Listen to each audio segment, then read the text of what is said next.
est-ce que l'écologie est un problème de pays développés? Les premiers écologistes dans le monde sont les gens pauvres. Ce sont les plus écologistes? Bah bien sûr, moins tu as, moins tu consommes. Les vrais écologistes de notre société sont les gens pauvres. Évidemment. Parce que la personne ne va pas s'emmerder à savoir s'il faut qu'elle rénove sa salle de bain ou pas. Déjà, c'est est-ce qu'elle en a une. On va commencer par ça. Je suis d'accord. Eh bien sûr, les vrais écologistes sont les personnes qui n'ont pas d'argent. Plus tu as de sous, plus tu as... C'est mathématique. Et c'est pas une question de personne. Si demain, je prends 3 personnes qui touchent aujourd'hui 1300 balles par mois en étant des petits boulots, etc., je les prends toutes les 3, je les dispatche aux 4 coins de la planète et je leur file 1 million d'euros par an. Bah, je vais te fabriquer 3 pollueurs. Hein. Ouais. Bien sûr. Eux qui se sont privés pendant un certain temps, ils vont y aller. Je vais pas te faire 3... ils vont pas continuer à évoluer avec des mœurs. Ils vont dire, bah non, il fait un peu chaud, un peu de clim, toc. Oh, attends, à 106, c'est sympa. 106, tu connais pas. 106, c'est sympa, mais à 5008, c'est plus sympa, quoi. Tu vois, voilà, c'est ça. C'est où ça s'arrête. Moi, je suis élu. Pour moi, je suis un élu, c'est-à-dire un citoyen qui a été élu. Et pour moi, je le vois comme étant... Ça fait tousser, ça fait sourire. Moi, je suis un délégué de classe. Je suis un délégué de classe. Ouais. C'est-à-dire que concrètement, j'écoute ce que dit la classe. Je vais en cours avec tout le monde. Donc, je vais en cours en histoire, en géo, en sport, etc. De temps en temps, je suis dispensé de 2-3 trucs. Là, je te donne l'image pour te dire que je lis, que du temps m'est libéré pour que je puisse. Donc, je consacre les interclasses, les vacances scolaires, les samedis et dimanches pour la classe. Hein. Mais j'écoute ce dont a besoin la classe. Je ne porte pas de jugement. Je regarde si je suis en capacité de le faire d'un point de vue économique, d'un point de vue technique, d'un point de vue logistique. Est-ce que ça rentre dans une ligne de conduite qui va dans le sens de la dynamique politique qu'on peut porter? Et ensuite, je mets en place. Moi, j'ai pas de jugement à apporter, en fait, tu vois. Et j'ai une grande chance, c'est que je sais quoi faire de mes 10 doigts. Ce qui n'est pas le cas d'énormément de personnes qui font de la politique, qui ont été attachés parlementaires, conseillers de cabinet, un peu dans une élection, un peu directeur de campagne, puis un jour c'est élu, puis l'autre machin c'est directeur de... Et finalement, au final, ces personnes, sauf évoluer dans cette espèce de microcosme, et ils protègent leurs fonctions, pour la cause publique, à quoi servent-ils? Moi, je n'ai pas la réponse. Donc, comme moi je suis aussi de la société civile, eh ben, tu sais davantage. Et quitte à des fois faire des choses qui sont un peu plus risquées, mais qui sont utiles pour le territoire. Voilà, tu prends des risques. Ouais. Si tu en prends jamais, tu fais que des choses extrêmement lisses et condescendantes, tu es certain d'être élu pendant 30 ans parce que tu n'auras jamais pris trop de risques, etc. Et tu fais vraiment la petite piste cyclable où il faut, ou bien pour parler au niveau national, ou le petit accord qu'il faut, etc. Et tu prends peu de risques, en fait. Quand tu dis que tu es de la société civile, Ouais. qu'est-ce que ça signifie exactement? Ça signifie que tu es une personne qui n'a pas de carte politique et qui n'adhère pas à un parti politique. Voilà. Société civile, c'est une personne qui, par affinité citoyenne, se rapproche d'un parti politique, mais qui pour autant ne fait pas partie ni des instances décisionnaires, ni des instances locales, ni des instances nationales. C'est-à-dire que de ton côté, c'est une volonté d'indépendance par rapport à ça? Pourquoi tu n'as pas adhéré à un parti politique? Alors, il y a 2 choses. Adhérer, c'est une chose. Adhérer, c'est tu payes ta cotisation, 15 balles par mois pour dire que tu soutiens, etc. Ça, j'adhère. Ça, c'est pas un problème. Okay. Mais pour autant, je ne fais pas partie d'un parti politique. C'est-à-dire, je ne fais pas partie des instances locales de décision. Je ne fais pas partie des instances... C'est-à-dire que moi, je peux m'en désengager très facilement. Si j'estime que c'est plus dans les clous et que ça me plaît plus, moi, je suis de la société civile. Ma façon de soutenir, c'est les 15 balles, puisque c'est le cas, les 15 balles que je file par mois au groupe Les Écologistes de Nouvelle-Aquitaine, enfin d'Aquitaine. Et voilà, et ça s'arrête là. Okay. Tu vois, voilà. Tu as toujours fait partie de la société civile? J'ai toujours fait partie de la société civile. Ouais. C'est-à-dire que dans ton parcours politique ou politisé, tu n'as jamais eu envie d'adhérer, enfin de faire partie, comme tu disais, pour être exact sur les termes, d'un groupe politique ou d'un mouvement? Je soutiens beaucoup. Alors, l'écologie, pour moi, c'est un peu particulier parce que j'en ai fait toutes mes études, mes 2 diplômes, ma vie pro, ma vie perso, ma vie d'élu et même ma vie militaire, en fait. Parce que moi, je suis militaire une partie de ma semaine.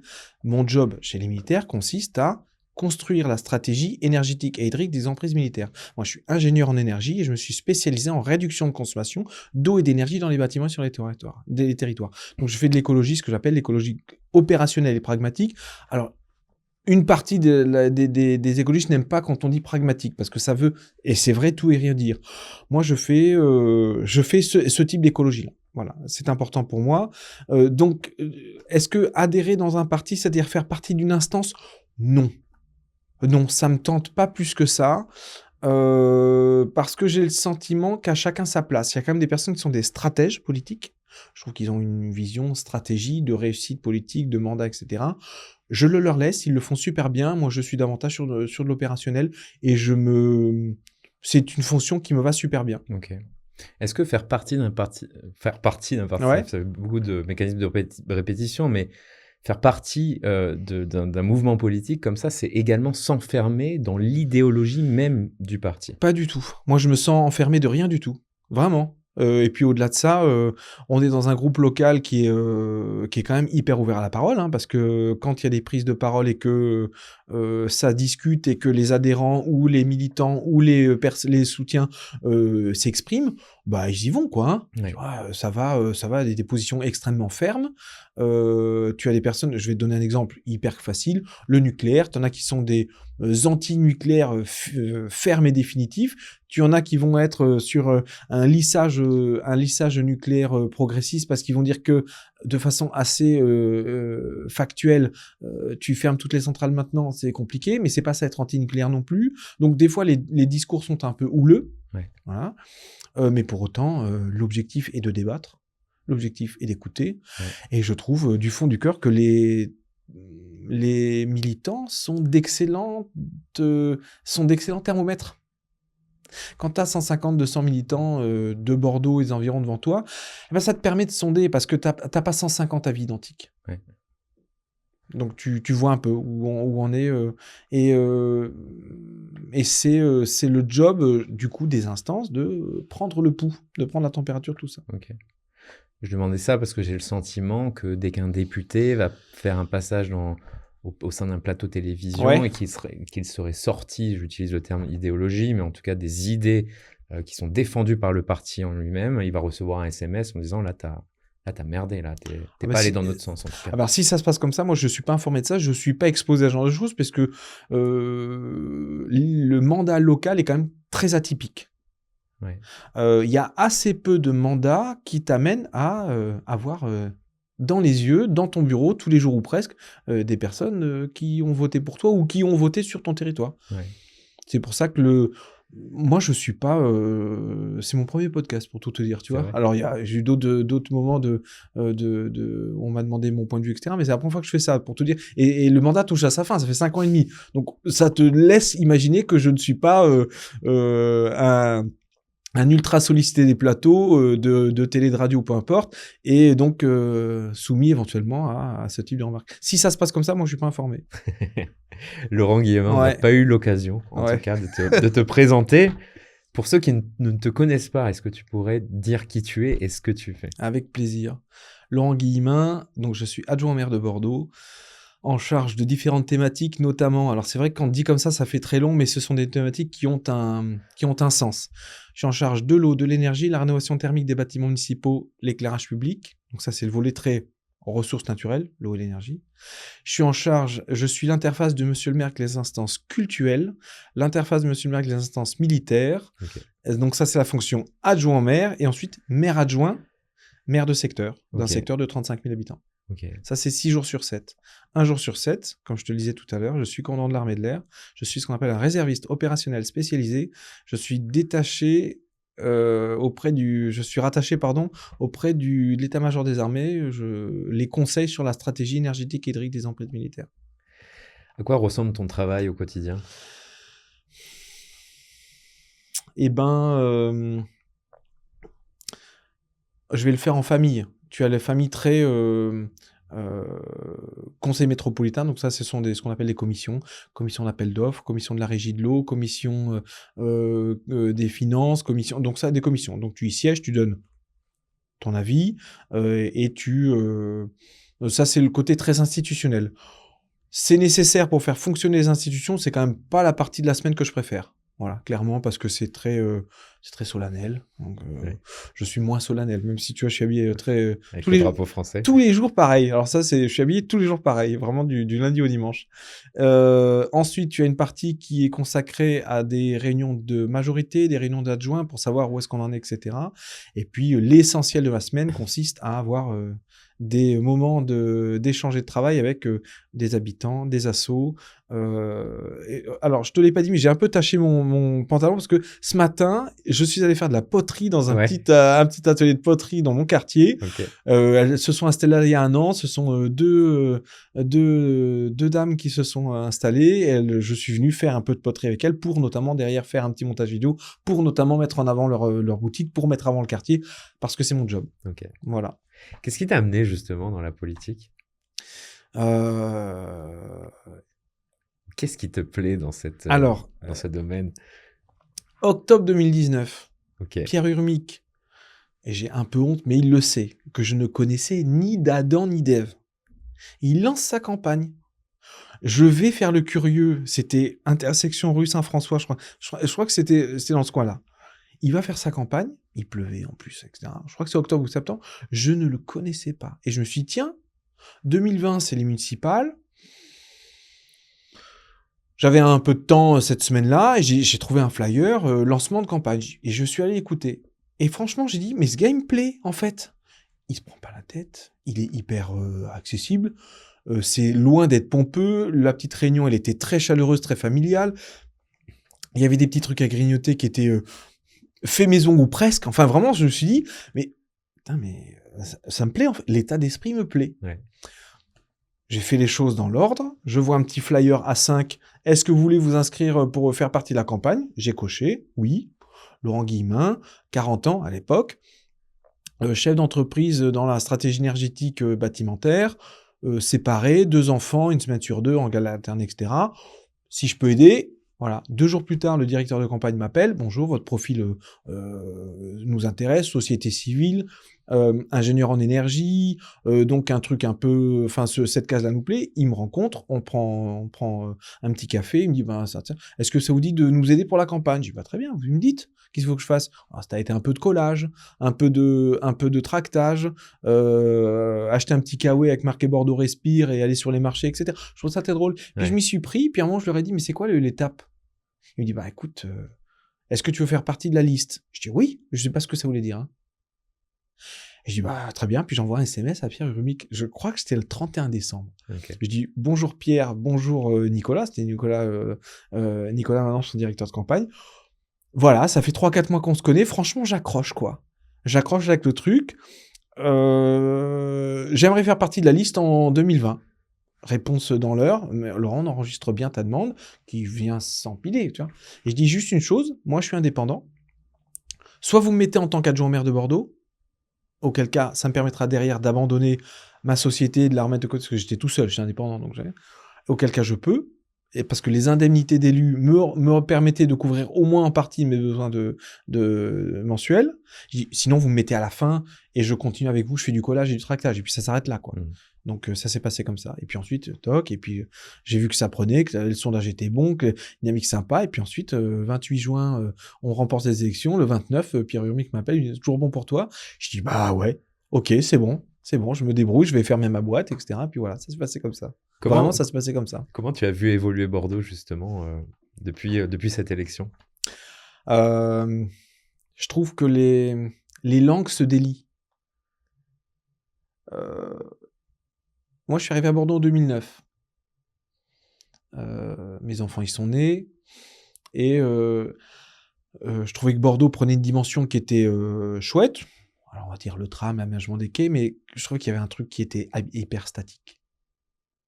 Un peu un ordre établi. Le précédent maire, son leitmotiv, c'était « Je veux une ville sans feuilles ni racines ». Les feuilles, ça tombe, il faut les ramasser. Les racines, ça fait sauter les trottoirs. J'avais pas autant conscience que la ville était à ce point minéral. Parce que toi, tu venais d'où avant d'arriver à Bordeaux en 2009 ? Enfin, j'avais fait une petite escale à Lyon pendant 1 an, mais je suis originaire d'Alsace, je de Strasbourg. Et j'avais pas autant fait gaffe que ça. Parce que j'avais le nez dans le guidon avec les enfants, la crèche, les machins, le boulot. Je faisais pas spécialement attention à ce qu'il y avait autour de moi.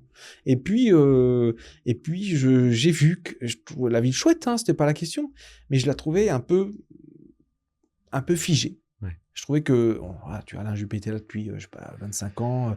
Je sentais que... Et là, j'ai le sentiment que les langues se délient. En bien comme en moins bien.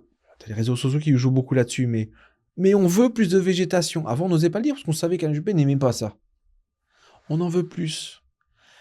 Mais je veux bien aller au taf en vélo, mais les pistes cyclables, pas de problème, on fait des pistes plus larges. Je sais pas, sur le boulevard, t'as remarqué, elles sont passées de 80 cm, règle normée 80, on les a faites à 1,40 m. Ouais. Pour que tu te sentes mieux. Tu es moins frôlé par les voitures et les gens fréquentent les boulevards le matin, tu vois, c'est l'autoroute à vélo, quoi. Ouais. On n'est pas à Amsterdam, mais des fois, ça en prend un peu les formes, quoi. Et tu sens qu'il y a comme une espèce de soulagement de pouvoir dire, ok, j'accepte d'habiter dans cette ville. J'accepte que finalement la rue telle qu'elle a été refaite, alors c'est vrai que tu vas l'enlever place stationnement, mais le place stationnement, c'est à partir du moment où tu touches une rue, un trottoir, tu enlèves du stationnement. T'es content, t'es pas content. T'es à Bordeaux, Lyon, Marseille, Strasbourg, Nantes et tout, c'est comme ça. Donc ça n'a rien à voir avec la politique pure chez le maire de Bordeaux. Son objectif n'est pas d'enlever des places de stationnement, son objectif c'est de donner de la place à tout le monde. Alors à un moment, ça... Eh oui, mais quand t'as eu que du stationnement, à un moment ou à un autre, il faut se rendre à l'évidence. Mais c'est pas sa dynamique, c'est pas celle-ci. Il se dit pas, je veux emmener ça, je veux de la place.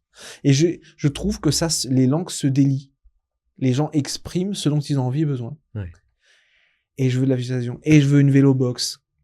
Alors je le vois d'autant plus avec comment s'appelle le fait que je sois maire de secteur et les potelets parce que les voitures. Mais quand je passe avec et je trouve que ça s'exprime beaucoup. Est-ce qu'on peut donner suite à tout? Non. Évidemment que non, c'est question d'argent, question de temps, question de pertinence du besoin, etc. Mais tu sens que les gens, ils ont envie, quoi. Ouais. Et ils savent te trouver, hein. Ils savent te trouver. Parce que les réseaux sociaux, moi, on m'envoie des messages WhatsApp, Instagram, LinkedIn. Ils savent te trouver, hein. Bonjour, je sais pas comment vous contacter, mais j'en reçois tous les jours des Insta. Alors ils disent, mais c'est vous qui répondez? Je dis, oui, c'est moi. Mais non, c'est une intelligence artificielle, rien du tout. C'est une intelligence, ça, je vous sais, mais pas artificielle. C'est moi, c'est Laurent Guimage. On va pas se faire un face cam, comme c'est moi qui réponds. Vraiment, je sais pas. Je dis, oui, c'est mon numéro de téléphone. Passez me voir en permanence à la mairie de quartier. Je viens vous voir. Okay. Voilà. Tu as pris ça sur le tas, donc. Complètement. C'est pas de formation. Zéro formation. Pas de formation politique, pas de passé politique, pas de carte politique. Ok. Qu'est-ce que ça fait de rentrer dans la politique? On a l'impression vraiment que, je dirais pas mis sur un piédestal, mais que c'est à part, que c'est une profession qui est singulière. C'est une profession qui est singulière. C'est une profession qui est singulière beaucoup parce qu'elle est très, je trouve, et trop théâtralisée. C'est-à-dire qu'en gros, aujourd'hui, toi, t'étais pas né, mais dans les années 80, t'avais 3 chaînes de télé. Donc, se répartir l'information, c'était facile. Là, il y en a 40. Oui. Donc, l'objectif des médias, c'est de vendre de l'encart de pub. Alors, ils vont tous être en PLS quand ils vont entendre ça, mais c'est son objectif. C'est de vendre. Pour vendre de l'encart, il faut vendre de l'info et du croustillant et du truc. Si tu vends que de l'information classique, t'es pas si intéressant que ça. Donc, et comme c'est très théâtralisé, si tu fais de l'info qu'en regardant ce qui se passe de façon hyper classique, mais non, ce que tu veux, c'est éventuellement le député ou l'élu qui se prend les pieds dans le tapis avec une déclaration, un truc, ou quelqu'un qui est un peu pushy, ou quelqu'un qui est issu d'un univers peut-être un peu délicat d'un point de vue, je sais pas, d'un point de vue légal. Tu cherches un peu du croustillant, quoi. Et c'est dommage parce que du coup, on s'écarte de la fonction même du politique, c'est-à-dire, pour moi, en local, le délégué de classe. Le quoi, pardon ? Le délégué de classe. Okay. Moi, je suis là pour représenter la classe, la soutenir, la mettre en avant et faire en sorte que ce dont elle a besoin soit mis en place. Moi, je dis, je n'ai pas à m'occuper de savoir ce qui se passe à l'intérieur de leur maison. Ça ne me regarde pas, sauf quand il y a un sujet. J'ai pas à m'occuper de savoir comment se passe le travail. Ça me regarde pas, c'est leur vie professionnelle. J'ai pas besoin de savoir s'ils savent, s'ils vont à la bibliothèque. C'est pas mon job consiste pas en ça. Mais par contre, quand ils vont au travail, quand ils se gardent devant la maison, ou quand il y a des sujets de travaux, quand ils vont à la piscine, quand ils vont faire un footing, ça c'est mon job. Voilà. Pour que ça se passe bien. Okay. Et c'est un boulot de tous les jours, hein, vraiment. Tu es un élu proche, en tout cas. des citoyens. Ouais, et je trouve que c'est encore la partie la plus sympa, même si c'est la plus ingrate. C'est la plus sympa. Comment tu es accueilli par des citoyens qui ne se positionnent pas, en tout cas, sur ton orientation politique? Alors, ceux qui se positionnent viscéralement pas, généralement, ils viennent pas te voir. Parce que.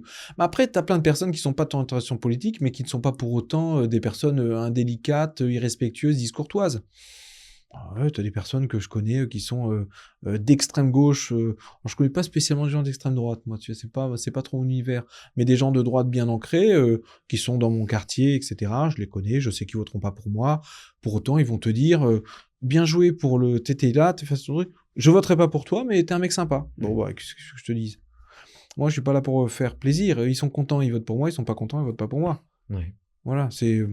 J'ai pas de mauvais accueil. J'ai pas de mauvais accueil et je remarque quand même que sur mes réseaux sociaux, j'ai très, très, très, très peu de haters. Vraiment. C'est vraiment hyper à la marge. Okay. Soit c'est des gens qui sont un peu déséquilibrés quand je vois leur profil, leur page. C'est des gens qui sont un peu étranges, donc je le prends pas pour moi. Sinon, assez unanimement, ils disent mais c'est sympa, il fait le job, Laurent, tu vois, il fait le job et voilà. Okay. C'est peut-être aussi l'énergie du nouvel arrivant en politique. Pourquoi, on en parlait au début de cet entretien, pourquoi on va catégoriser les écologistes comme étant des personnes majoritairement de gauche? Pourquoi indirectement dans notre... Parce que je pense que c'est la gauche qui s'est saisie du sujet de l'écologie avant, tout simplement. Ça faisait pas partie des lignes de... la droite a une vision qui est davantage... j'ai pas envie de dire court-termiste, financière, mais alors c'est les mots qui me viennent. Mais si demain le kilowattheure qui passe de 25 centimes, il va passer de un kilowattheure, il passe de 25 centimes à 3 centimes. La droite va dire j'arrête la politique consistant à faire des aides pour la réduction de consommation d'énergie puisque ça vaut plus rien. Les écologistes vont dire l'objectif, c'est pas d'avoir un kilowattheure pas cher. L'objectif, c'est que tant qu'à avoir un kilowattheure, autant qu'il ait un impact le plus faible sur l'environnement. Ce sont deux prismes différents. Et dans l'histoire, il faut se rendre à l'évidence que c'est la gauche qui s'est saisie de ce sujet-là. Parce que ça n'intéressait pas la droite, c'est tout. Ça va pas chercher très loin. On sait que l'être humain, machine fantastique, qui est en train de détruire aussi notre planète, cherche à se développer, à s'étendre, à développer des technologies, à être plus productif. Est-ce que tu vois qu'il y a une harmonie qui peut se trouver entre le développement humain et le respect de la planète?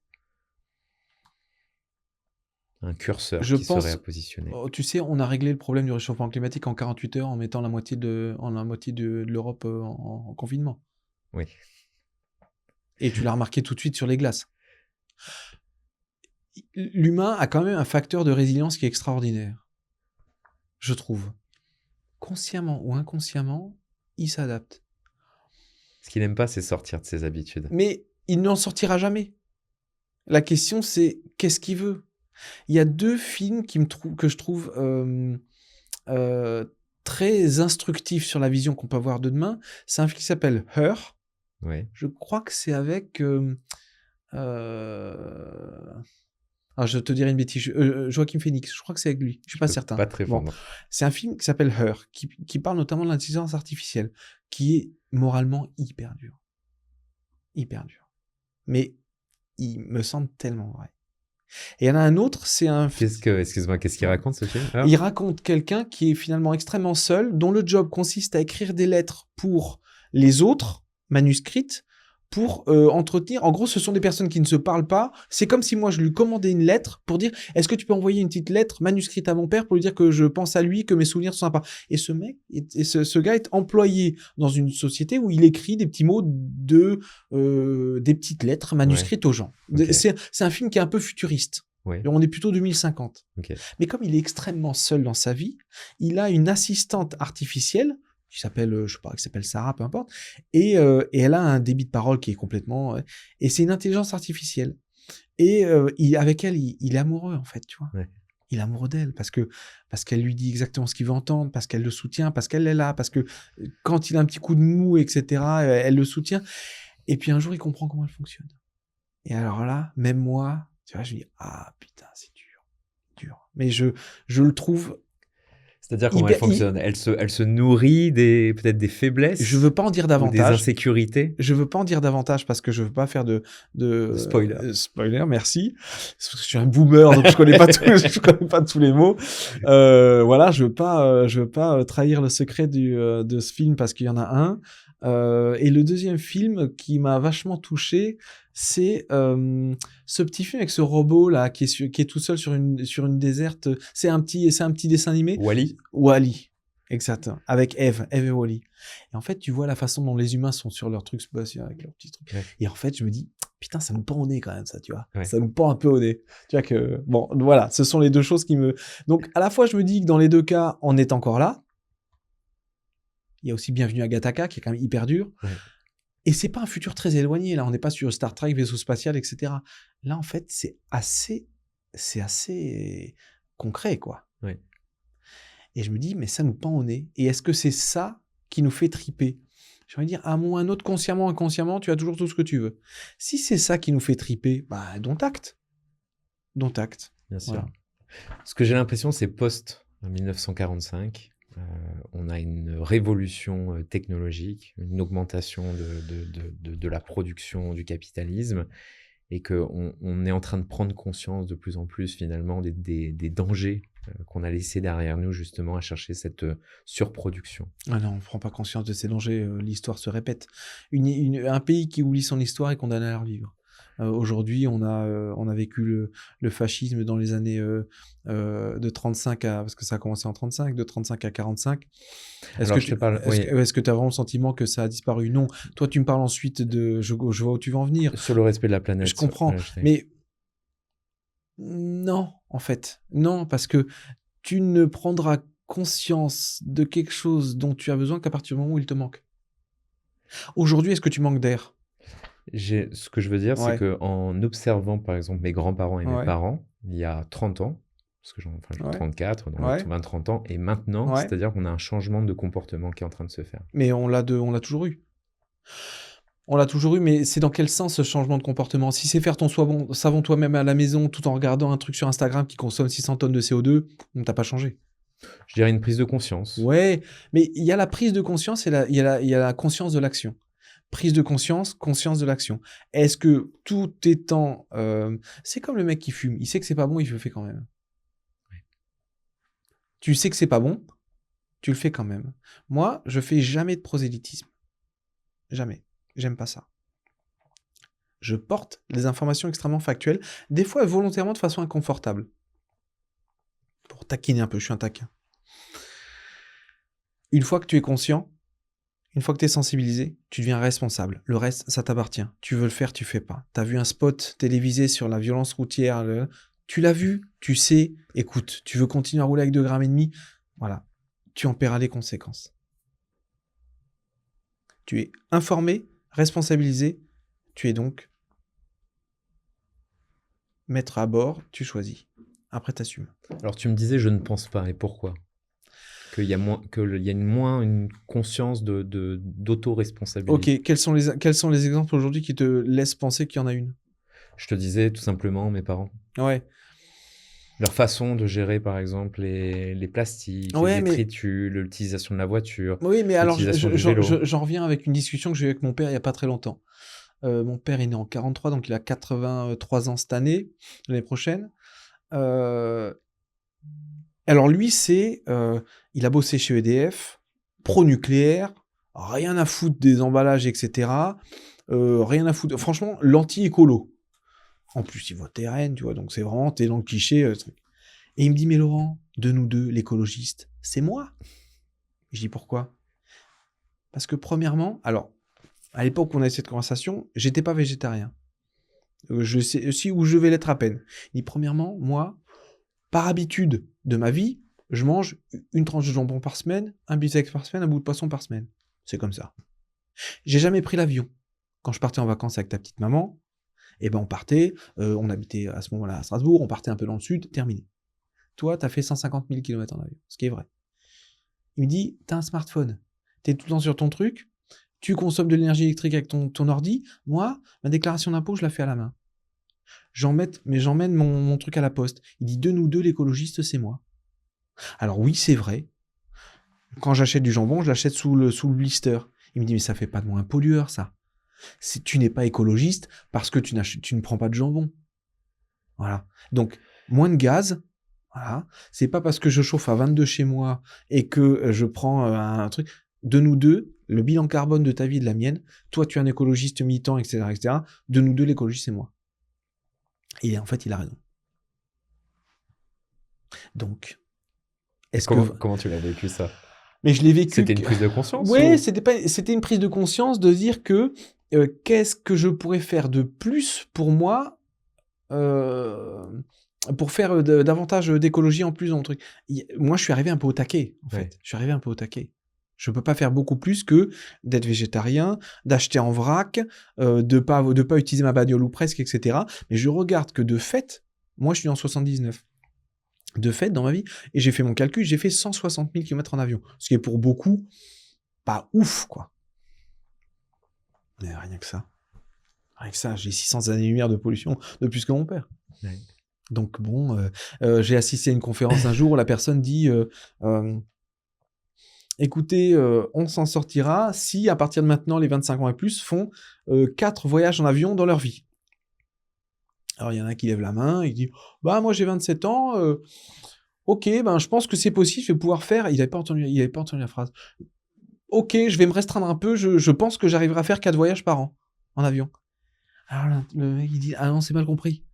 C'est 4 dans votre vie. Ah, tac. Eh ben oui. Parce que lui, il allait un coup à Milan en avion pour aller voir son truc. Et il faisait 5 ou 6 voyages par an en avion. Ouais. Il dit, bah, ok, je vais réduire un peu la voilure, j'en ferai que 4 par an. Ah non, t'as pas compris. C'est 4 dans ta vie. Tu vois? Mais regarde d'où il part. Terminé. Mais c'est pas depuis la discussion avec ton père que t'as eu cette prise de conscience. Non, j'ai toujours été l'écologiste du groupe.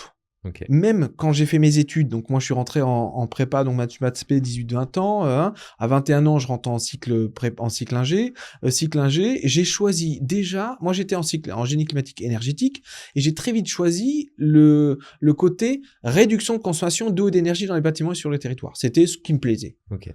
Et alors, on était 27 dans la pro, tu vois, c'était pas une grosse école, INSA Strasbourg, c'est une toute petite, à l'époque c'était une petite boutique. Il me dit, ah, mais Laurent, t'es toujours en train, voilà, réduire la consommation, voilà. J'étais déjà là-dedans. J'ai toujours été, je te dis, moi, l'écologie, j'en ai fait mes études, mes 2 diplômes, ma vie pro, ma vie perso. C'est important pour moi. Ouais. Pour autant, la tâche est encore longue. Bien sûr. Mais le gros avantage, il y a 2 choses auxquelles je crois. Le côté exemplaire.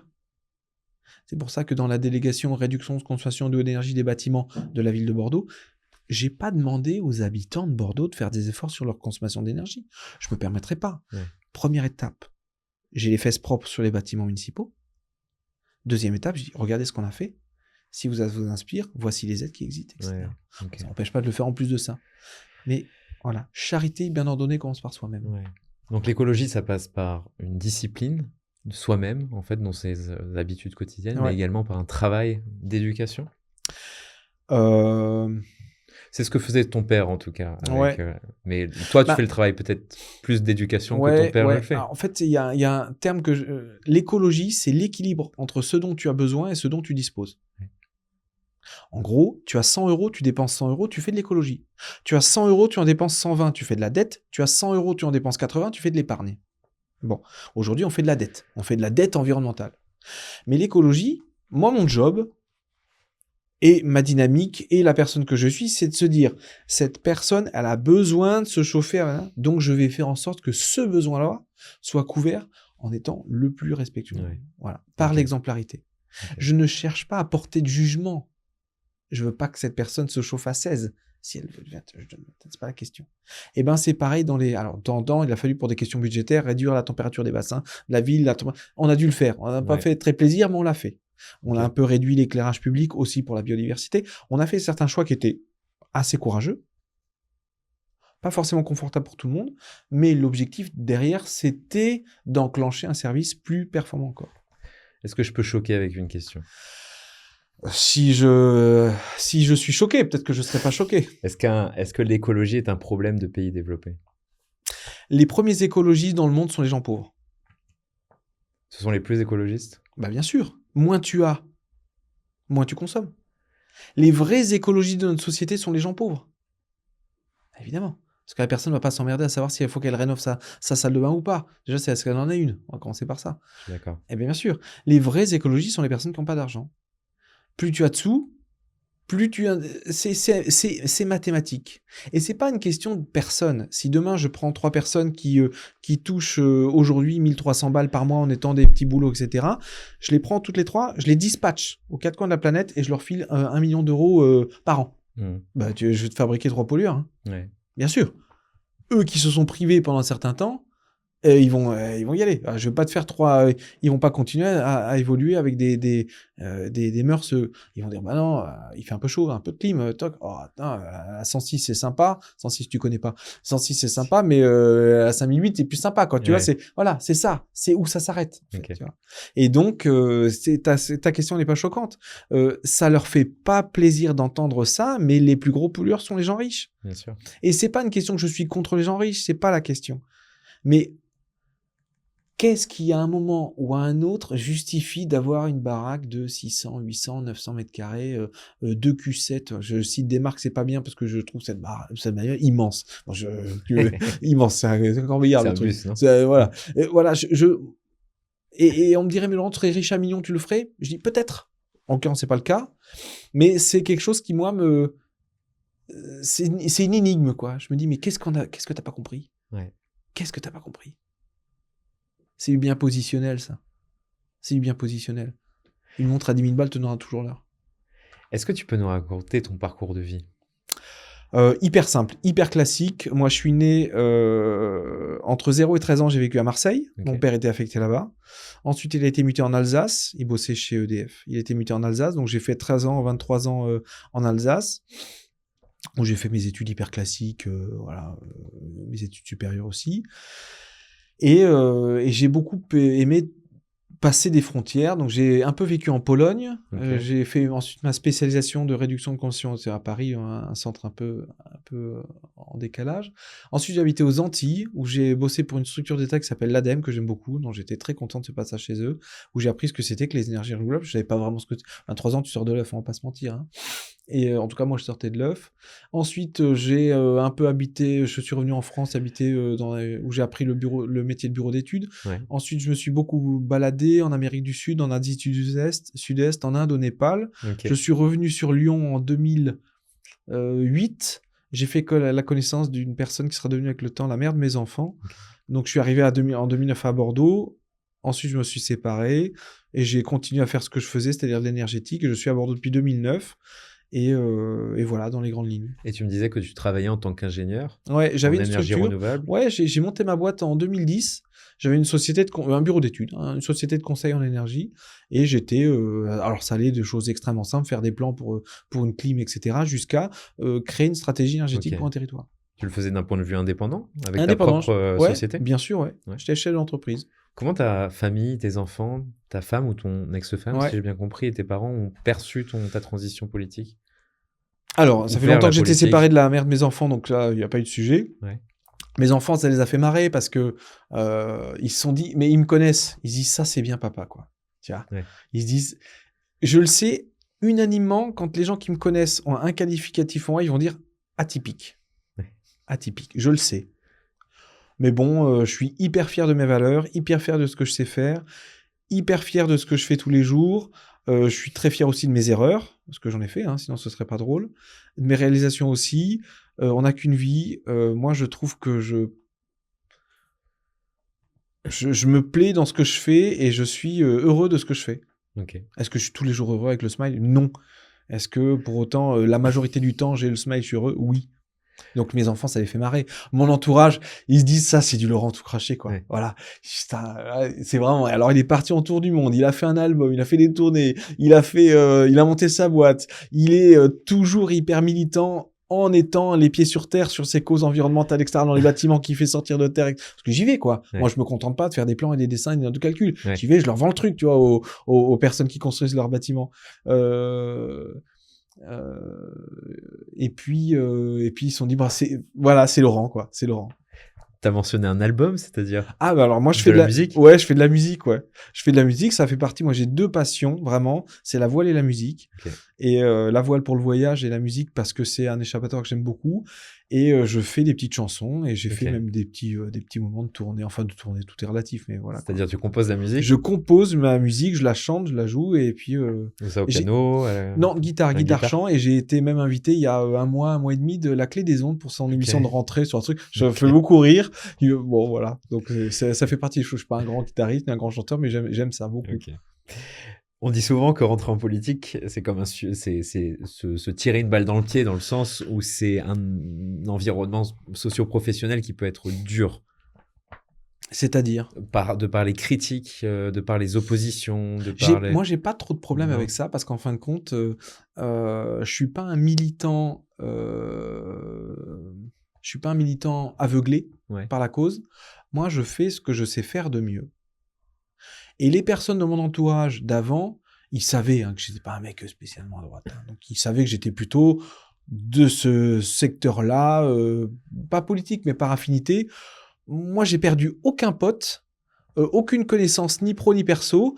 Les gens qui ont travaillé avec moi, ils ont aussi, pour mes compétences d'énergéticien, ça c'est sûr, mais même, ça a fini par devenir des copains avec le temps. Hein. J'ai un environnement professionnel super sympa. Je continue à les voir, c'est cool, on se voit, je garde attache avec eux.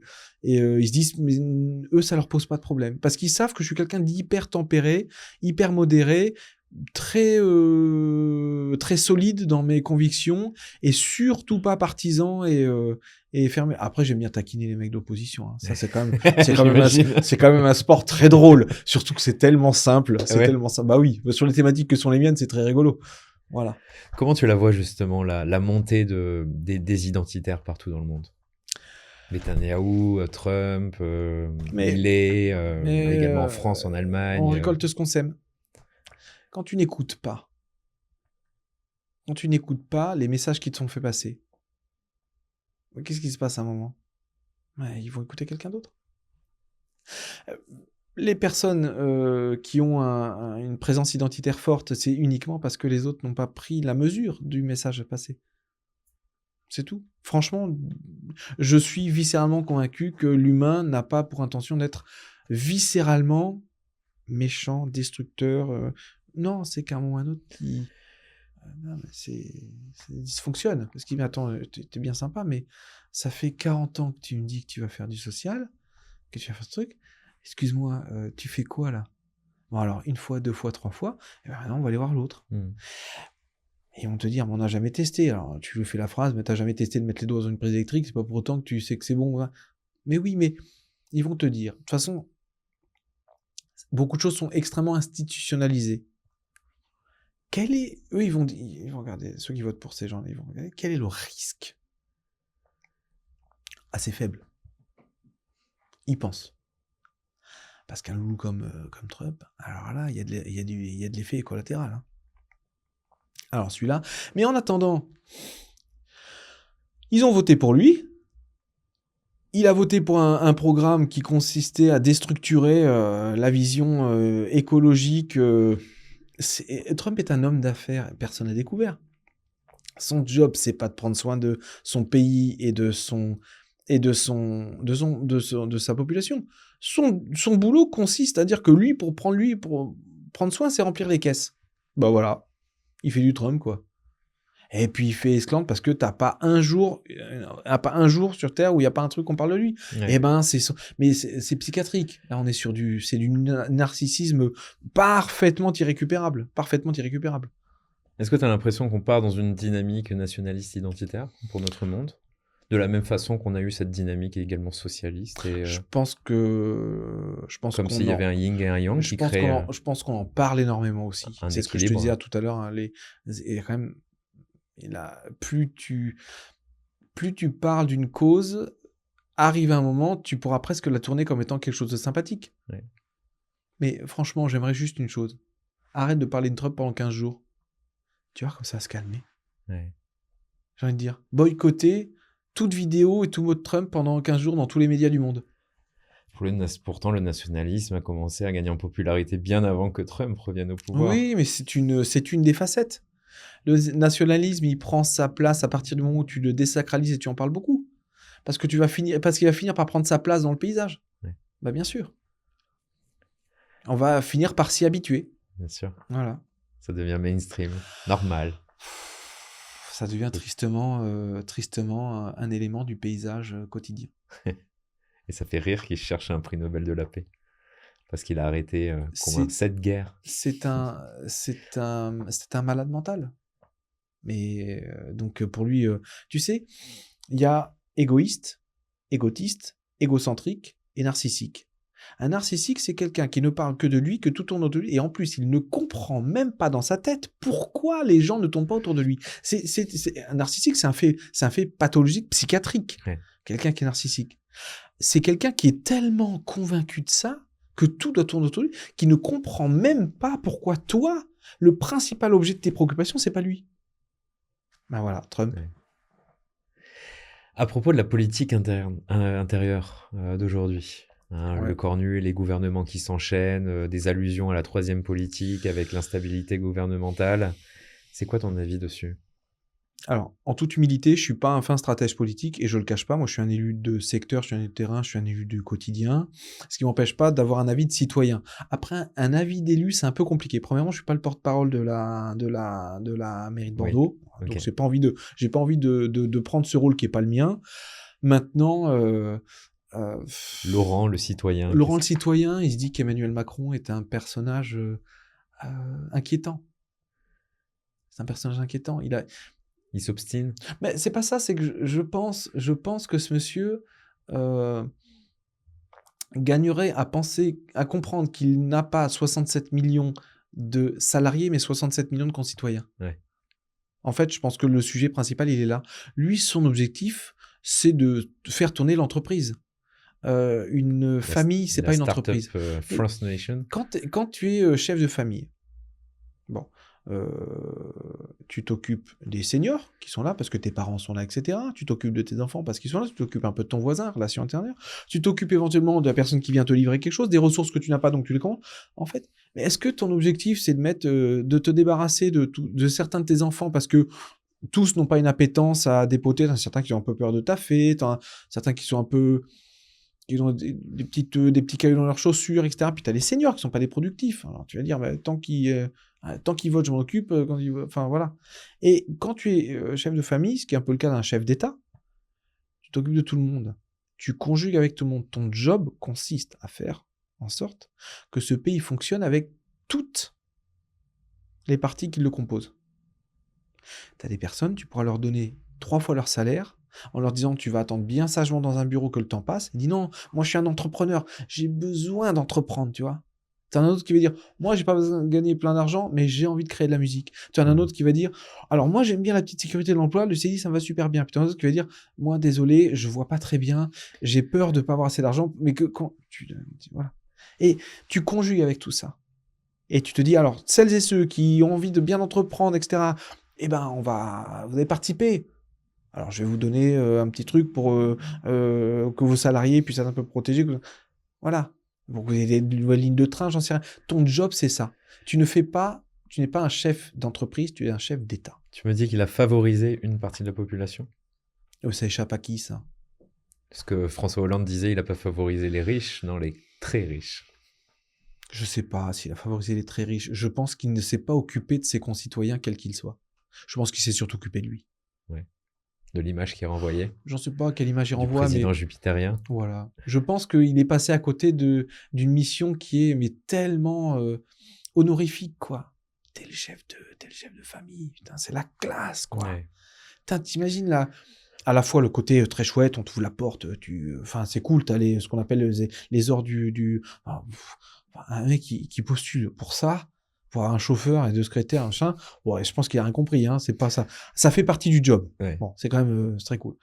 Mais je peux imaginer. Mais tu ne vas pas pour ça. Tu vas pas pour ça. Enfin, et lui, en fin de compte, je pense que il est content du merdier qu'il fait. Ouais. C'est fou. C'est assez irrationnel. C'est alors, il est pas aussi atteint, je pense, que Trump, mais il y a un petit côté quand même. Hein. Il y a un petit côté. Putain, wake up, quoi. Une dissolution, t'as envie d'en faire une deuxième, hein. À un moment, on attend de toi de gérer le bateau. Ouais. Je dirais, peu importe la direction dans laquelle tu vas, en fait, au moins donne-en une.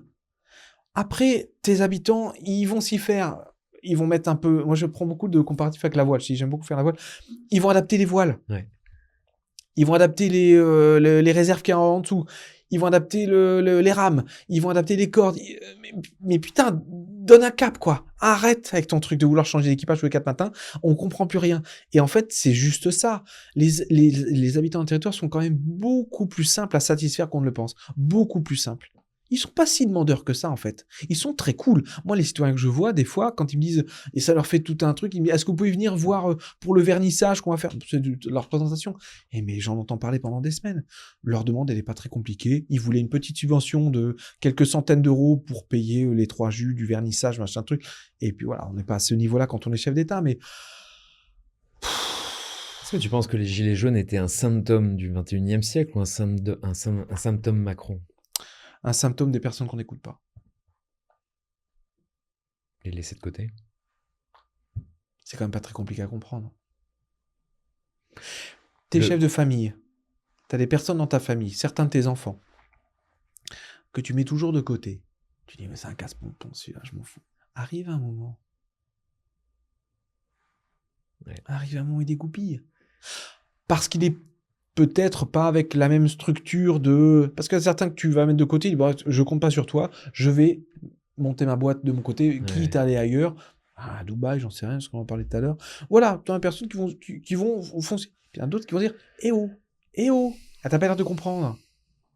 Mais en fait, c'est eux dont je m'occupe. Et en plus, c'est un exécrable calcul financier que de pas s'en occuper, parce que ce sont des personnes qui ne feront jamais autre chose que de dépenser leur argent sur le territoire. Ouais. Si c'est parler, il faut parler la langue de Macron, quoi. C'est-à-dire, on va parler sous. On va parler sous. Il faut parler de ça. L'évasion fiscale d'une personne comme ça, c'est moins de 1%. Parce que, en fait, évasion fiscale, parce que tu vas acheter, t'entends un peu à l'international, etc. Mais c'est deux, donc il faut que tu prennes soin. Ouais. Putain, mais qui n'a pas compris ça? Moi, j'ai envie de dire, mais wake up, quoi. Mais wake up. Surtout que leurs revendications, elles sont assez entendables, quoi. À aucun moment, tu l'as entendu, je veux une bagnole, j'ai oublié le truc que je t'avais dit tout à l'heure, les grosses voitures. Q7. Q7. Jamais t'en as entendu un qui t'a dit ça. Jamais. Il dit, je veux bouffer. Je veux que mon énergie soit mieux maîtrisée. Mais c'est son job de faire une politique énergétique qui maîtrise. C'est son job de faire une politique alimentaire qui fonctionne. C'est son job de faire en sorte que les armées fonctionnent, etc., qu'elles aident. C'est son travail. C'est son travail. On lui a pas demandé de fanfaronner aux 4 coins de la planète. Il a un job. Il prend soin de sa famille. Putain, franchement, qu'est-ce qu'il y a? C'est facile de venir en critiquant, mais c'est son travail. Je lui demande pas de livrer une pyramide du Louvre tous les 4 matins. C'est pas ça ce que j'attends de lui. Et c'est pas ça ce que les gens attendent de lui. Les gens attendent de lui qu'il pilote, qu'il s'occupe des gens qui sont à bord. Et il y en a certains qui veulent ramer, d'autres qui préfèrent la voile, d'autres qui ne peuvent pas ramer, mais qui... Peu importe, c'est pas la question. Ne porte pas de jugement. Il y a des forces vives sur ce territoire. Puis c'est pareil en Allemagne, c'est pareil en Italie, il y a des forces vives partout. Mais qu'est-ce qu'il comprend pas, quoi? Qu'est-ce qu'il comprend pas? Je pense qu'en France, il y a que lui qui l'a pas compris. Ouais. Est-ce que tu penses qu'il a davantage cristallisé la situation, notamment avec François Bayrou et l'annonce du budget pour 2026, notamment les 50, 60 milliards d'économies? Je pense qu'il était plus à ça près pour cristalliser. Je pense que la cristallisation, elle était prise depuis longtemps. Et qu'à un moment, il y a un agacement où qu'il fasse une ou deux conneries de temps en temps. Bon, écoute, j'ai envie de te dire, trouve-moi un dans la 5e République qui n'a pas fait. Et je pense que les Français sont pas si méchants et jugeants que ça. Alors, tu as toujours qui vont utiliser politiquement pour taquiner. Mais quand à chaque fois que tu fais un truc, c'est une connerie, arrive un moment, même moi qui suis quand même très républicain, je me suis dit, la première chose qu'il a à faire, c'est se barrer. Pourtant, il a été réélu. Ouais. Alors, est-ce qu'on l'a réélu par défaut parce qu'il n'y avait pas un candidat? Je pense qu'il a été réélu clairement par défaut. Il y a, tout le monde le sait. On ne voulait pas de Le Pen. Oui, on ne voulait pas de Le Pen, mais c'est très stratège de sa part. C'est un très bon stratège politique puisqu'il a mis à genoux beaucoup de partis établis depuis longtemps. Donc, il a éclaté les partis pour installer la Macronie. Ouais. qui est somme toute, qui se positionne comme étant très centriste, donc ça lui permet de manger un peu à droite et à gauche, quoi. Ouais. Voilà. C'est ça qu'on reproche souvent à Emmanuel Macron, de ne pas se positionner et d'être quelqu'un qui adapte son discours, notamment aux différents mouvements de la population. C'est pas se positionner officiellement, c'est comment il est positionné. Mais c'est même pas ce que je lui reproche de plus, hein, mec. On sait ne pas écouter les personnes qui composent son territoire. C'est comme si, je sais pas moi, je te donne un exemple hyper concret, je veux aménager un parc, et je dis, bah, on va faire des terrains de boules et des terrains pour les gosses, etc. Et tout le monde me dit, bah non, t'as jamais demandé de terrain de boules, il y en a un juste à côté. Et le truc du parc, non, on veut des petits jardins partagés. Non, je pense qu'il faut des trucs de terrain de boules, et tu fais les travaux. Ouais. Les mecs, ils disent, mais il est complètement con, ça. Il a rien compris. Et à un moment, ça déconne. Et tu as des personnes qui vont dire, on veut pas du terrain. Ben voilà. Ouais. Je vais faire l'inverse. Voilà. Il y a ici un terrain de boules qui vaut ce qu'il vaut. Il y a une parcelle ici. Qu'est-ce que vous voulez? On aimerait bien des petits jardins partagés. Eh ben, ton tact. Eh ben, on va mettre des jardins partagés. Alors, on a la petite parcelle, il faut respecter le PLU, etc. C'est mon travail. Ok. C'est mon travail. C'est pas parce que je suis mordicus convaincu qu'il faut un terrain de boules avec un terrain pour les gamins que c'est la bonne idée. À un moment, il y a des personnes qui me disent, quand j'ai un doute, parce que des fois, je suis têtu, hein, je vais voir des copains ou des collègues, hein, je leur dis voilà, et quand au bout de 3-4, ils disent ah non Laurent, la règle c'est la règle, et je dis bon, je suis pas d'accord, ça fait 3 personnes en qui j'ai confiance qui me disent ça, je suis un peu tête de mule, alors lâche l'affaire. T'en as 3 sur 3 qui t'ont dit ça. Voilà, lâche l'affaire. C'est que c'est ça, t'as pas compris, c'est pas grave, on me demande pas toujours de comprendre. Et il y a des affaires sur lesquelles je suis têtu, quoi. Hein. Mais quand, au bout du compte, il y a quand même des personnes en qui j'ai confiance, qui ont la gentillesse de, des fois, me rentrer un peu dedans, qui disent, non, Laurent, la règle, tu dis une association quand tu as une salle, machin truc. Je suis pas d'accord, Oui, mais ça, bon, bah, c'est la règle. Est-ce que, toi qui es élu, est-ce que la masse a toujours raison? Ou parfois, il faut avoir le cran d'aller contre la masse? Je sais, c'est jeté comme ça. Mais... Non, c'est plutôt la masse des gens qui s'expriment a toujours raison. Ah bah oui. Parce que finalement, sujet cristallisant, le stationnement payant sur le secteur dont je suis maire. Alors, cristallisant à fond. Eh ben, moi j'ai beaucoup de personnes en off qui me disent mais passe en payant. Mais quand tu leur demandes leur avis, ouf, t'as que les gens qui sont contre. Et donc, moi je fais des sondages avec des gens contre. Et je dis, bah voilà, vous avez 52% des gens exprimés qui se sont... Mais il y a 100 personnes qui ont vu, il y a 35 000 habitants. Ouais. Alors, je rencontre 5% de personnes qui me disent, non, je suis contre le stationnement payant à Saint-Augustin. Okay. Et 95 qui me disent, non, je veux. Ah, mets-le. Ah oui, mets-le. Parce que moi, j'en ai marre de tourner pour trouver les bagnoles. Et le jour où tu fais un stationnement payant, toutes les bagnoles qui n'ont rien à faire là, qui n'ont pas l'accès là, ça dégage. Moi, j'ai vécu, quand j'habitais rue d'Arsenal, donc secteur jardin public, j'ai vécu le passage en payant. Et ça a été... Et on m'a jamais demandé mon avis, c'était pas la question, je m'en foutais. Hein. Ça a été une libération. Voilà. Donc, est-ce que la masse a toujours raison?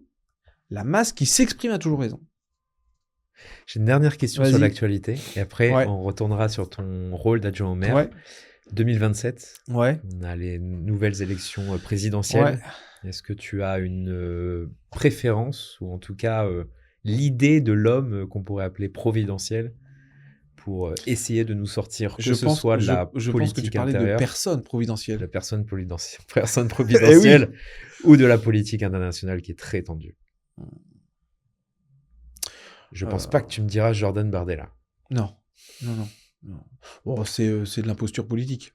Voilà, c'est de l'imposture politique. C'est quelque chose qui n'apportera rien, si ce n'est de la visibilité pub à 100 parties. Bon, parenthèse fermée.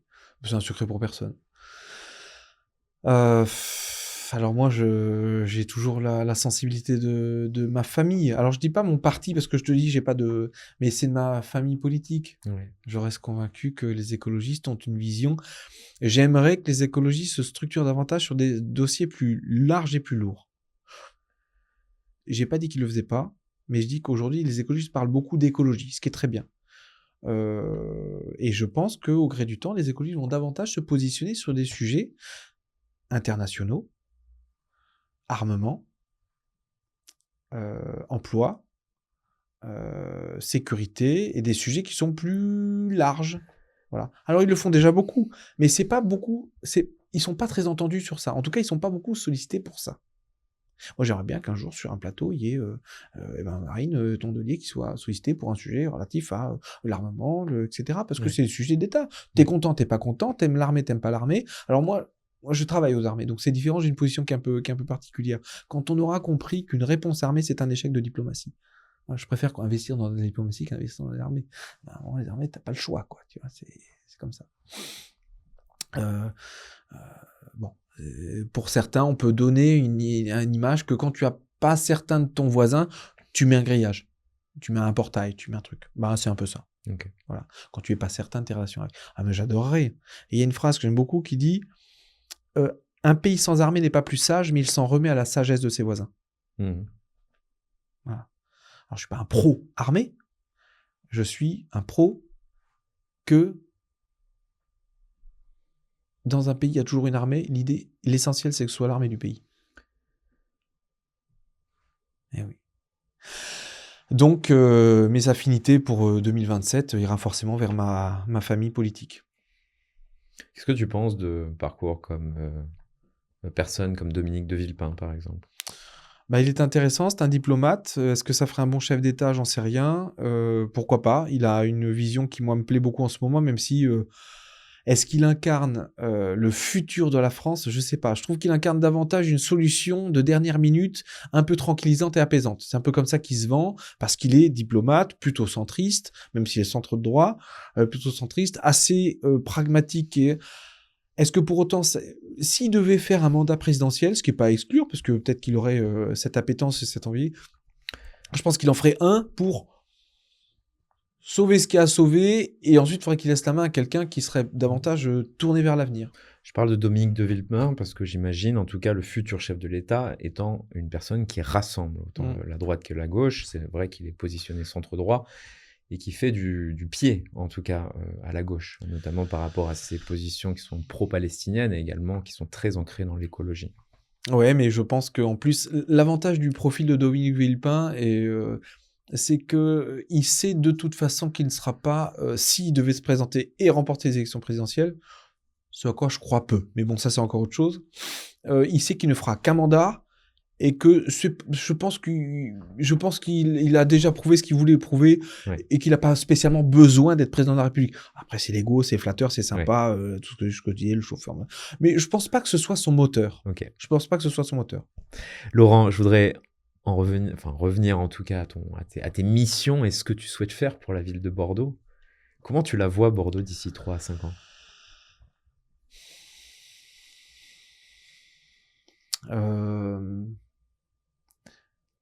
Encore plus apaisé. Je le vois bien qu'il y a un sujet de mobilité. Alors, on va faire un truc très simple. Sur le volet sécuritaire, on en parle beaucoup parce qu'effectivement, il y a des fêtes. Et plus tu attrapes de personnes, plus ça rentre dans des stats. Ben oui. C'est la vérité. Ben évidemment. Enlève les policiers d'un territoire et il n'y a plus de délinquance. Puisqu'il n'y aura plus de chiffres de la délinquance, tu auras du ressenti, etc. Mais plus tu déploies du personnel en charge de la tranquillité et de la sécurité publique, plus tu auras de stats. Ouais. Et donc, c'est sûr que si tu multiplies par 2 l'effectif de la police municipale ou nationale, ben, tu auras 2 fois plus d'interpellations. Donc, tu veux dire, mais tu te rends compte, en 2020, il y en avait 40, là, il y en a 80. Bien sûr. Donc, c'est un exécrable calcul dont se servent les opposants politiques pour dire il y a plus d'insécurité. Non, il y a plus de personnes qui ont été attrapées. Ouais. Pourquoi? Parce qu'il y a plus de personnes qui attrapent. Voilà, c'est hyper simple. Il y a des objectifs d'intervention, non? Ça n'existe plus, ça? En tout cas, pas au niveau de la municipale. Okay. La municipale, c'est pas son job. Alors, je renouvelle, je passe, abstraction faite, des sujets hyper faciles sur lesquels tous les partis politiques, quand ils font une campagne, ont envie de se positionner. Ouais. La propreté, la sécurité, etc. C'est pas ça. Moi, ce que je veux, c'est une ville, pas ce que je veux. La façon dont je vois une ville, elle sera de plus en plus sur certains modèles de villes européens, moins bruyants, plus doux sur les déplacements, plus ombragés, des villes à vivre, où c'est plaisant. Je renouvelle, moi, j'ai pas d'avis sur ce qui se passe dans la maison, j'ai pas d'avis sur ce qui se passe à leur boulot, j'ai pas d'avis sur ce qui se passe éventuellement s'ils vont prier à l'église, ça ne me regarde pas. Mais l'espace public à voie publique, c'est à toi de donner une offre culturelle, sportive, de mobilité, de déplacement, etc. Je renouvelle, ça va faire bondir, et je m'en excuse, le volet sécurité et propreté, ce sont des sujets hyper importants, mais ce ne sont pas des sujets sur lesquels tu bases un programme politique. Ouais. Voilà. Ça, c'est de l'effet collatéral de l'affaire de tous les jours. Est-ce que tu vois des villes européennes qui t'inspirent justement pour Bordeaux? Alors, j'ai pas assez voyagé en Europe, pour tout te dire. J'ai beaucoup entendu parler de Hambourg. Ouais. J'ai habité pas très loin de Fribourg, en Allemagne, qui est une ville qui est assez inspirante, juste en face de Colmar, donc moi j'y allais de temps en temps, mais ça il y a déjà longtemps.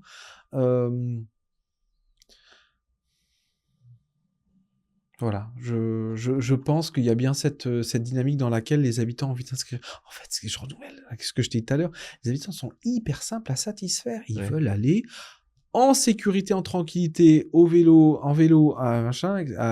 pour déposer les enfants à l'école. Le top du top, si en plus ils peuvent certains qui doivent se déplacer, qui peuvent se garer pour avoir un petit système, ou bien un petit système qui les amène à l'école, peu importe. Et voilà. En fait, les besoins des uns et des autres sont beaucoup plus simples à satisfaire qu'on ne le pense. Ok. Laurent, j'ai encore 2-3 questions. Vas-y. Quelle est ta relation avec le maire? Ah bah c'est mon chef, donc c'est une relation de maire et d'adjoint. Après, est-ce qu'on est amis? Non. Est-ce qu'on se dit tu? Oui. Est-ce que j'ai beaucoup de sympathie pour lui? Oui. Est-ce qu'il y en a pour moi? Tu lui demanderas, j'en sais rien. Mais c'est une relation qui est plutôt simple, qui est plutôt fluide. Moi, j'ai eu des personnes que je connaissais à titre relationnel dans la précédente mandature. Je peux te garantir que les relations, je pense qu'à mon avis, avec Juppé, c'est pas les mêmes. Voilà. Là, Pierre, et d'ailleurs, ça nous embarrasse toujours un petit peu dans les visual réunions, parce qu'on dit rarement Monsieur le maire, tu vois. On dit Pierre, en fait.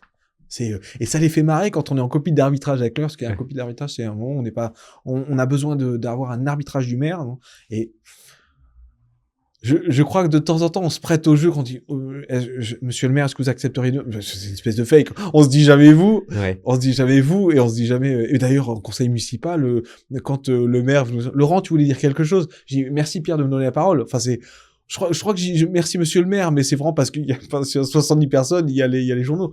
Mais sinon, c'est une relation qui est hyper simple. Pierre Humic est quand même quelqu'un d'hyper simple, quoi. Ouais. C'est quoi les valeurs qu'il porte? Qu'est-ce qui le drive au quotidien? Alors moi, je le trouve... Alors pourtant, on a 25 ans d'écart. Eh ben, je vais te le dire, je le trouve des fois plus avant-gardiste que je le suis. Ouais.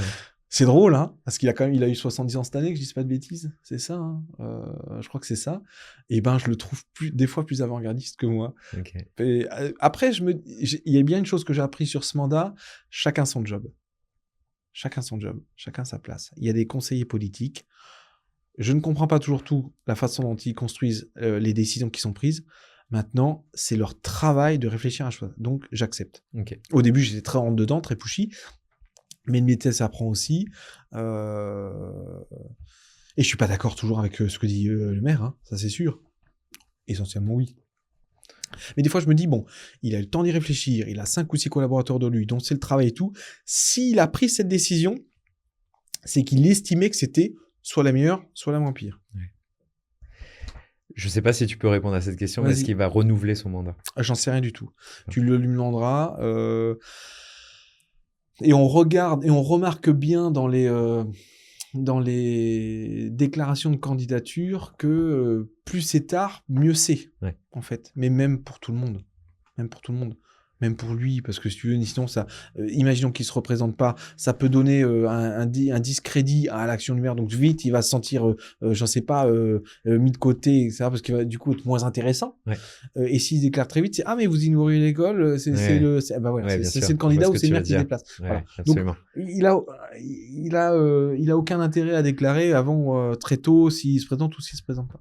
Laurent, c'est ma dernière question. Qu'est-ce que je peux te souhaiter de meilleur à titre personnel et souhaiter de meilleur à la ville de Bordeaux?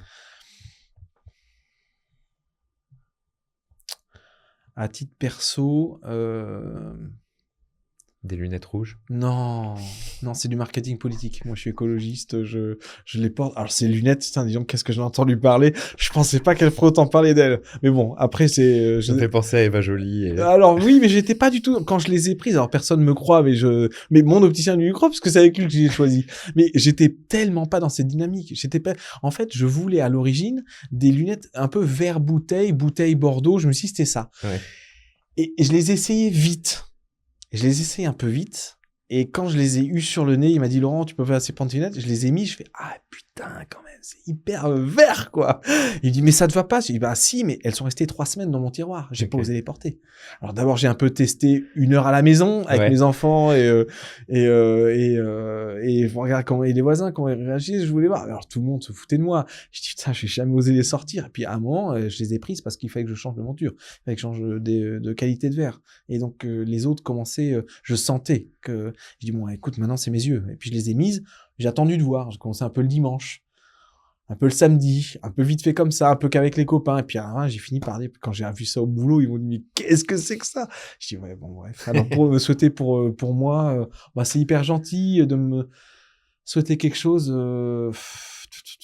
et ben, de garder cette énergie que j'ai, parce que de temps en temps, il y a quand même des creux de vague, quoi. Il y a quand même des creux de vague. Et c'est pas une mission qui est toujours facile.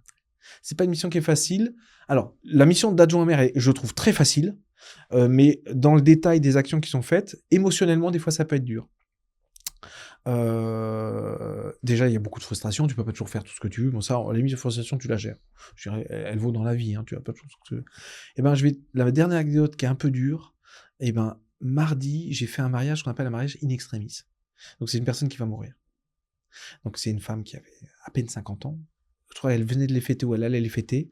Et ben, tu vas à l'hôpital, tu as une personne qui a une sonde dans le nez de chimio. Il lui reste les toubibs. Appelez le jeudi. Vous êtes sûr que vous pouvez pas la marier vendredi ou samedi parce que ça va pas tenir, on a les mauvais résultats et tout. Lundi, il t'appelle, elle va tenir, mais venez vite. C'était mardi. Je suis pas certain qu'elle soit encore avec nous. Ah voilà, c'était un joli mariage. C'était dur parce que tu vois bien qu'elle est fatiguée. Elle était debout pour autant. Elle a pu dire oui, elle a pu signer. Son mari, eh ben, il était là, digne, etc. Ces 2 témoins qui sont des copains qui sont vite fait avec un bouquet de fleurs, tu vois. C'était une petite salle une petite salle des familles à l'hôpital Bergonier, tu vois. C'était compliqué. Et puis j'ai eu donc le mari au téléphone le jeudi. Et je dis voilà, bon, est-ce que vous avez quelque chose qui vous ferait plaisir? Est-ce que vous voulez que je raconte une anecdote? J'en sais rien, etc. Non, je sais pas trop. Qu'est-ce que vous proposez? Parce qu'il était ému quand même. Il sait que sa femme elle va tenir 7 jours, tu vois. Et qu'est-ce que vous proposez? Alors là, spontanément, j'ai dit ce qui m'arrive de faire quand c'est des copains. Est-ce que vous voulez que je vous joue un morceau de musique? Voilà. Quand c'est des copains ou des personnes qui me connaissent ou qui veulent, je leur fais un petit morceau de musique. Soit ils choisissent, soit j'ai une chanson que j'ai écrite qui s'appelle « Et se le redire encore ». C'est une chanson que j'ai écrite pour des personnes qui se marient, toute douce, machin, etc. Je dis, sinon, j'ai une chanson que j'ai faite. Et je lui ai envoyé la chanson en truc téléphone, là. Je sais pas comment on dit. En MP3. Ouais, voilà. Et puis, il me dit, on avait machin, et ben, c'est votre chanson qu'on a retenue. Putain, va trouver la force morale. T'as une personne, tu lui joues ta petite chanson, que t'as quand même écrite avec ton cœur, tu vois. C'est pas une chanson chanson paillarde. Parce que tu l'as joué en live avec la guitare et ta voix. Je suis venu avec la guitare. Incroyable. Donc j'avais le bleu, blanc, rouge là et la gratte comme ça. Et je leur ai fait assis sur un petit tabouret dans une salle d'hôpital, tu vois. Et je leur ai fait ma petite chanson sur ça. Bon, tout le monde qui pleurait, quoi. Et moi, je me suis retenu. J'ai pleuré 1 heure après. Hein. Mais ça, c'est des choses qui sont belles. Et je me dis que, alors c'est vrai que c'est l'anecdote qui tire l'arme, mais c'est à 3 jours. Ouais. Donc c'est celle à laquelle je pense. Il y en a d'autres qui sont rigolos. J'ai fait de la poterie aussi, c'était rigolo. Et pourtant, des fois, tu traites des paraffeurs qui sont chiants. T'as pas envie de le faire, mais il faut le faire quand même. Ça fait partie du job. Mais voilà, de garder cette énergie. Après, les gens qui me connaissent savent que de l'énergie j'en ai. Et pour les Bordelaises et les Bordelais, s'il vous plaît, du fond du cœur, rencontrez vos élus. Osez passer un coup de fil, envoyer un mail, venir nous voir. Moi, j'ai besoin de construire une moyenne de température avec des sondes différents. Voilà. Et c'est pas une intelligence artificielle qui répondra au message. Non, c'est moi qui le fais. Voilà. D'ailleurs, on t'a répondu sur LinkedIn et tu nous as tout de suite répondu. C'est ça, tu vois, c'est voilà. Je savais même plus comment on s'était rencontrés. C'est ça, c'est moi, je réponds. Laurent, merci beaucoup. Merci, ça m'a fait hyper plaisir. C'est un premier exercice pour moi. C'était très bien, super. Moi, j'espère que j'ai rendu une image positive et peut-être à les Bordelais, inscrivez-vous dans des dynamiques locales. Soyez les acteurs de votre territoire, vraiment, du fond du cœur. Je l'ai fait, franchement, c'est très faisable. Et c'est intéressant également qu'ils puissent te découvrir directement aussi dans cette interview, découvrir l'homme qui est derrière l'élu. Avec plaisir. Franchement, je suis quelqu'un de très transparent sur ma vie d'élu et de personne. Bon, super. Merci.